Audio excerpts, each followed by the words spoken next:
So we say, as we teach Ilmu Akhir al-Zaman, we tell NATO, you can take that and put it in your pipe and smoke it. This is Muhammad alayhi salatu wasalam speaking. You can't defeat Muhammad sallallahu alayhi wasallam. You cannot do. You cannot defeat the Quran. No, you cannot. This is the Muslim speaking to you. It is only after the conquest of Constantinople that Dajjal will now emerge in human form. Why will the Great War take place? Let me quote for you one more hadith, and I still have 5 minutes. The Salafi critics hold on to their methodology that no one is authorized to interpret. Explanation is tafsir, interpretation is ta'weez. And no one is authorized to interpret the Quran or the Hadith other than Allah and His Messenger and the early Muslims. So when the Hadith says that Dajjal is going to fly on a donkey, the donkey will travel as fast as the clouds and the donkey will have its ears stretched out wide. The Salafi is waiting for the flying donkey. We have a different methodology. Our methodology is to recognize this as religious symbolism, and it refers to the modern aircraft. So it's up to you to choose. You want to follow and accept the Salafi methodology, or you want to accept ours, that's your choice. No need for any boxing gloves. So now let's come to this last hadith, which explains why the Malhama will take place and what's going to happen post-Malhama, with which we'll now end the lecture. The Prophet said, alayhi salatu wasalam, that the river Euphrates will uncover a mountain of gold. People will fight over that gold. And 99 out of every 100 would be killed. And everyone will say, I will be the one who will survive. But the Muslims must not touch that gold. So those who hold on to that methodology are waiting for a mountain of the metal to come out of the river. And we say to them, that's your choice, so you wait. Our view is that this is religious symbolism. And we offer an interpretation. You don't have to accept it. We say, the mountain of gold has already come out.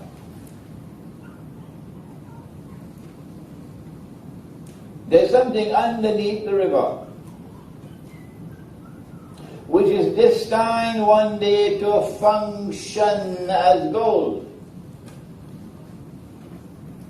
And that which is underneath the river is in such a huge quantity that is symbolized by a mountain.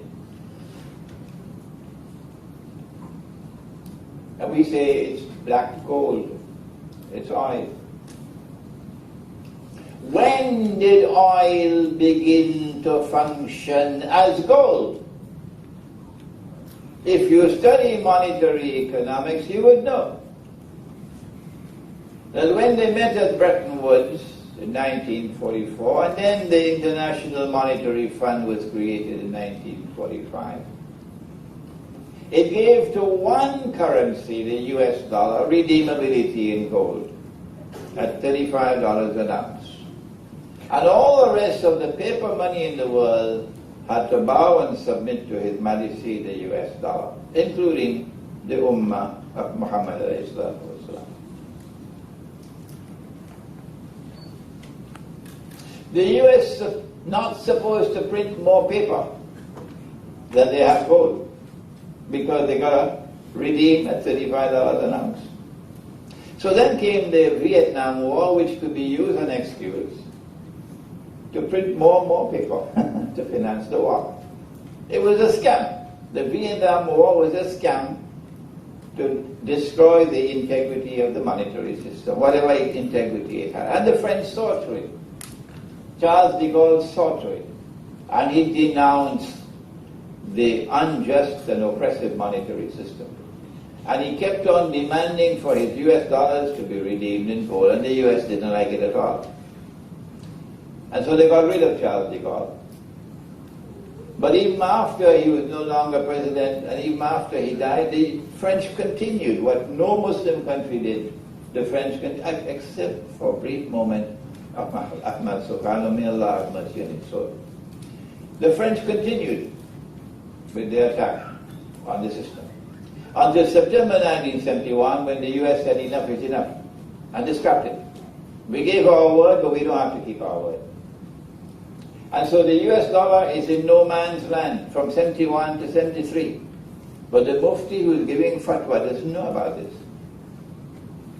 In 1973, Kissinger pulled off the greatest slay in history. Because of the Arab-Israeli war and the Zionist war on both sides of the war. Kissinger was able to go to Faisal and make a deal. And Faisal fell for it. May Allah have mercy on his soul, he was a good man, rahimahullah, but he didn't have the knowledge. And Faisal agreed to what was haram. That the Saudis will sell oil for only US dollars and get the other Arab oil producing countries to do the same, and then get OPEC to do the same, and that was the birth of the petrodollar. And that was the moment when an ocean of oil began to function as a mountain of gold, with the birth of the petrodollar. But if you want to wait for the mountain of the metal to come out of the river, that's your choice. So the malhama is going to come. And this has been the cause, because 99 out of every 100 cannot be conventional warfare. It has to be weapons of mass destruction for 99 out of every 100 to be killed.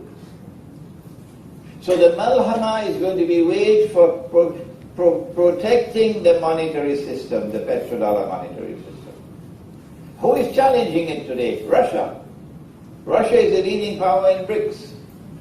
Who are BRICS? Russia, China, India, South Africa, Brazil. And they are now posing the first significant challenge to that petrodollar monetary system, bogus monetary system, which is why they are targeting Russia. Ukraine is just the excuse. They want Russia. They want Russia by the throat. Russia is not backing down. No, Russia is not backing down. Iran might back down, but not Russia. And so the malhama is coming, and it's going to be fought for the mountain of gold. Who will die in the malhama? Answer: those who are fighting for the mountain of gold, 99 of every 100 will be killed.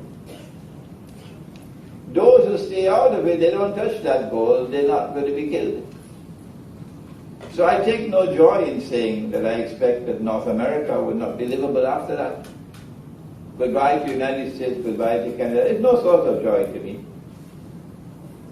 That Europe will be gone, and who is going to be very happy when Western Europe and Russia and the European part of Russia and North America are gone? Who is going to be happiest of all? Answer: Israel.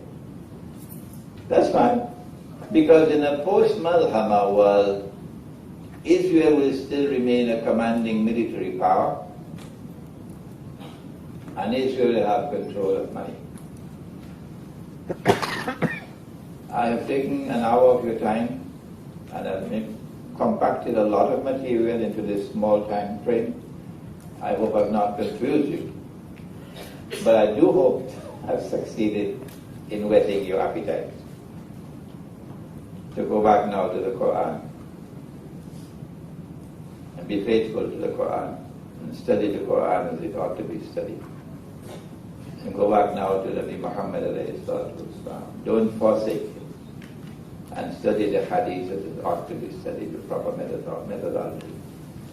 And may Allah bless all those who now make that effort. ربنا تقبل منا إنك أنت السميع العليم وتب علينا يا مولانا إنك أنت التواب الرحيم برحمتك يا أرحم الراحمين.